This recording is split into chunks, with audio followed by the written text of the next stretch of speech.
penonton setia podcast Beda Sastra, apa kabar kalian semua?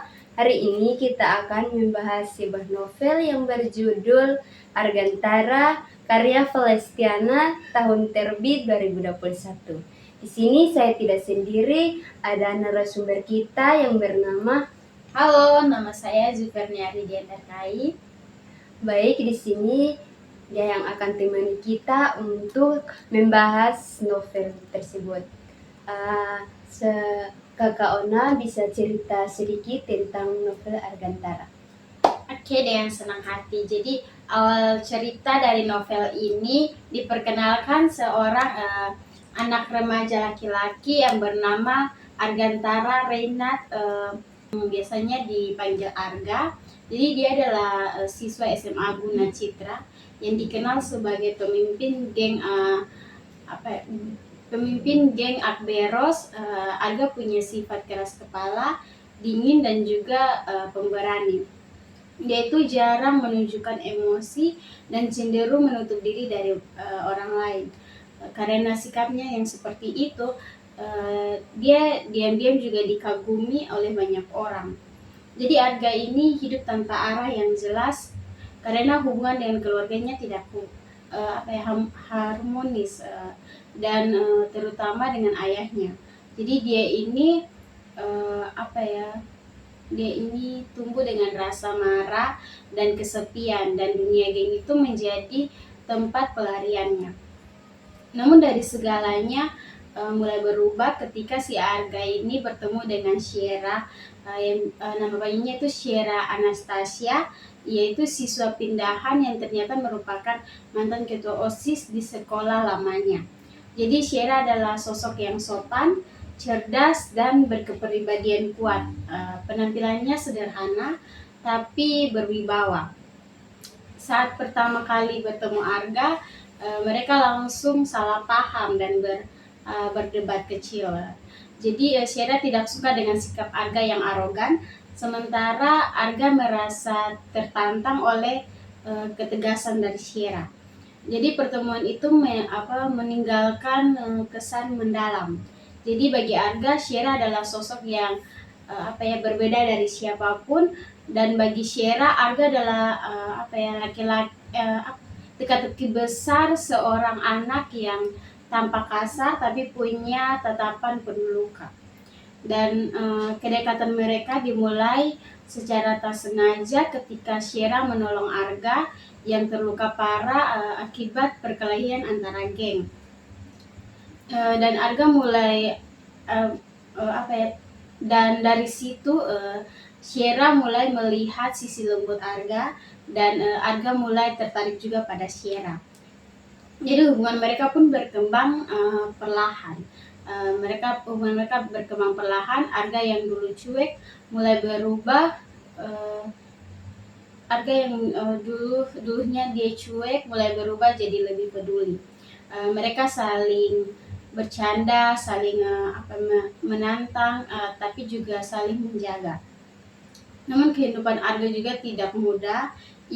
Dia masih menjadi ketua geng dari Akberos dan terlibat konflik panjang dengan geng lawan mereka yang bernama geng Barons, yang dipimpin oleh si Dika.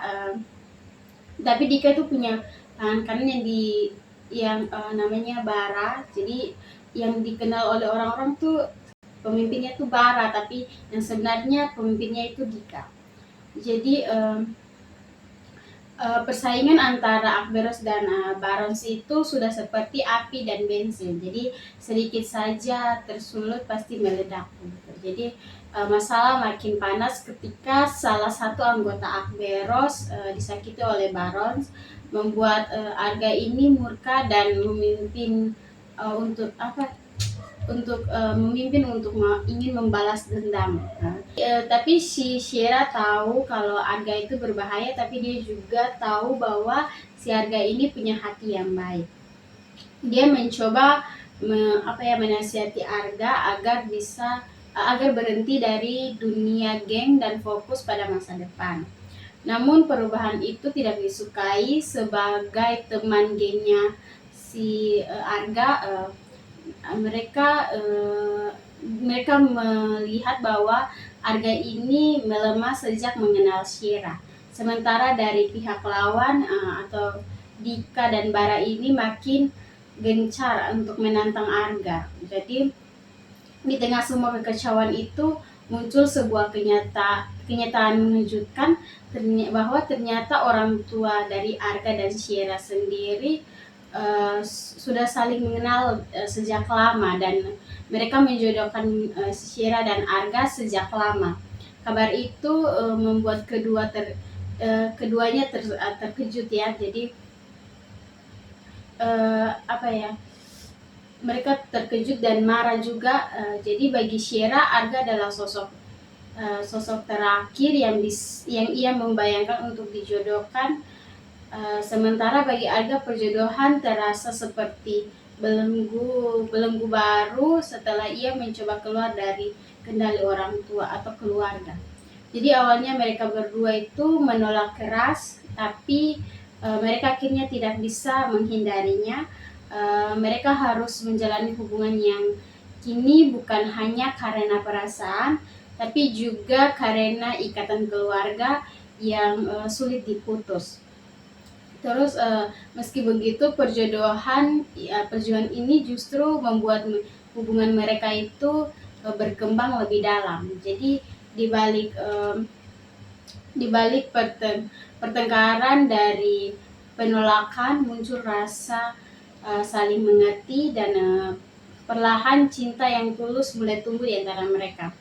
Jadi Shira ini semakin mengenal sisi rapuh dari si Arga, seorang anak yang kehilangan arah karena kurangnya kasih sayang, tapi sebenarnya haus akan kebaikan dan pengakuan. Jadi Shira pun mendorong Arga untuk memperbaiki hidupnya. Jadi Arga pun berusaha. Jadi dia mulai jarang ikut tawuran atau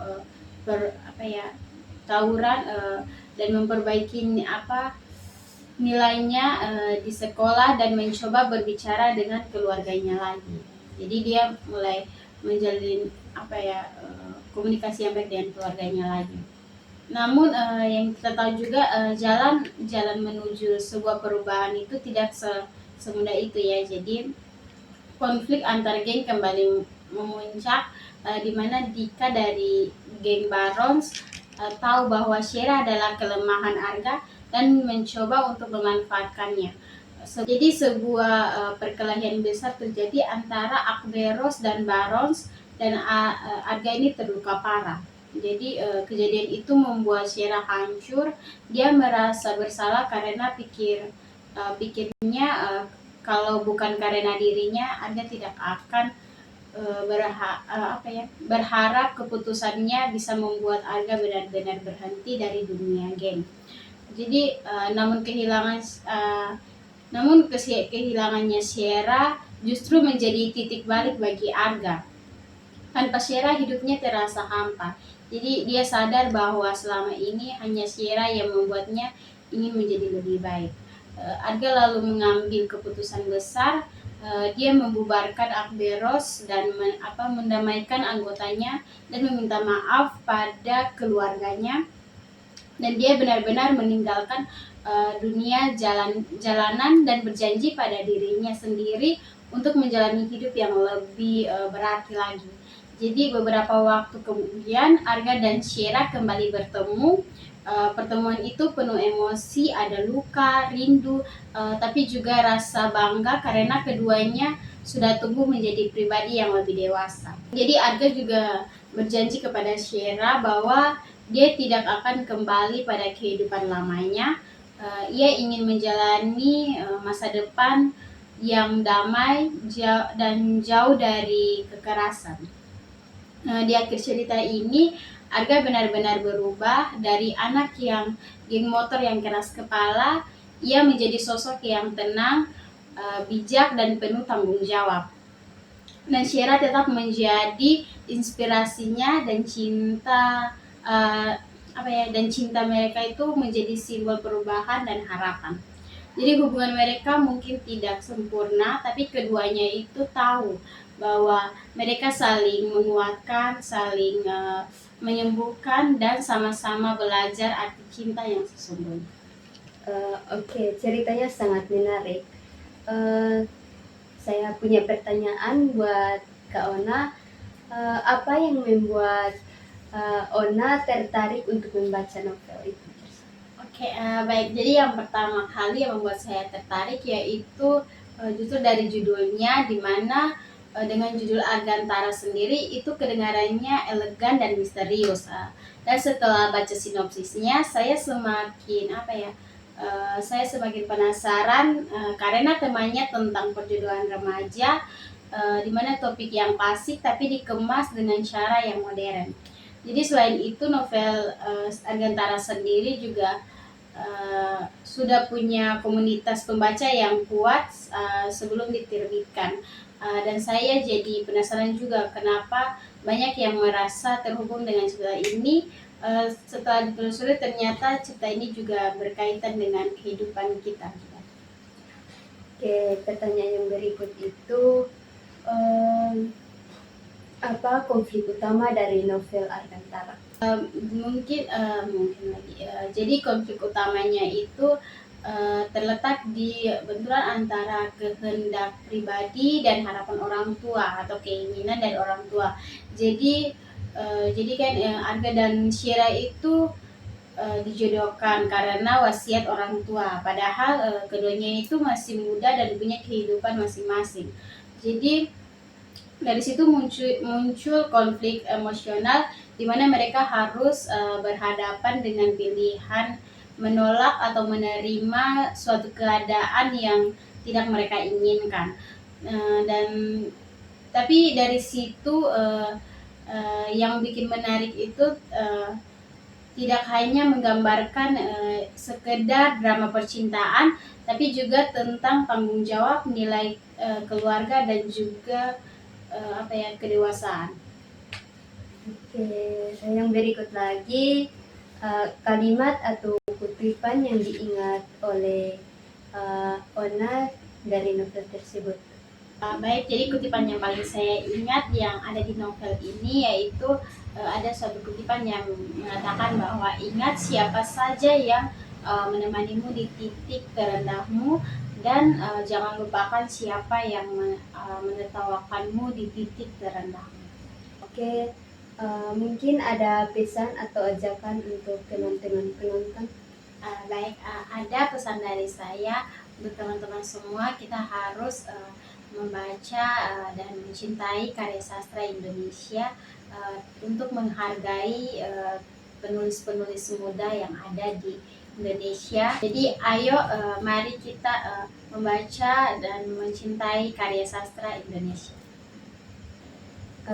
Terima kasih Ona yang sudah membagikan sedikit cerita tentang novel Argantara ini.